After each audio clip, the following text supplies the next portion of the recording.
fight for you. On Friday, Roy Moore's campaign reached out to WHNT News 19 asking if we'd interview a woman who says she worked at the Olde Hickory House during the same time period as Beverly Young Nelson says Roy Moore sexually assaulted her. I just felt like it's important to say the truth. Rhonda Ledbetter, formerly known as Rhonda Kiser, is a Moore supporter. She voted for him in the Alabama U.S. Senate primary and runoff.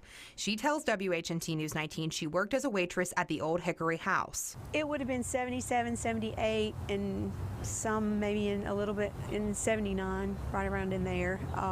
I was in college. Mr. Moore reached. It was last week when Beverly Young Nelson held this press conference with her attorney Gloria Allred in New York. Nelson said she met Moore in 1977 when she worked at the Olde Hickory House, which would have been Ledbetter's first year working there. Nelson said Moore was a frequent customer. Nelson told reporters one night after work Moore offered to give her a ride home, and he sexually assaulted her in his car in a back parking lot near a garage dumpster. I tried fighting him off while yelling at him to stop.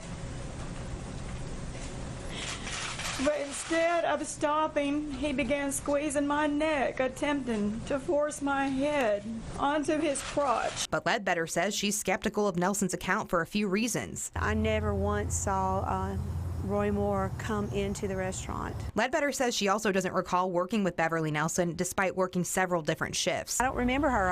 I never remember her working there. WHNT News 19 has worked for 3 days to verify Ledbetter's employment. We spoke to her sister, who also claims to have worked there in the summer of 1977. We also spoke to Ledbetter's friend who said she did work there.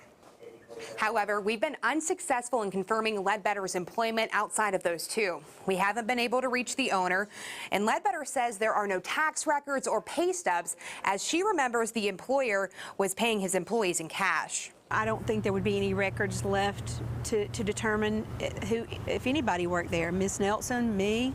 I mean, I just think all of those records would probably be gone.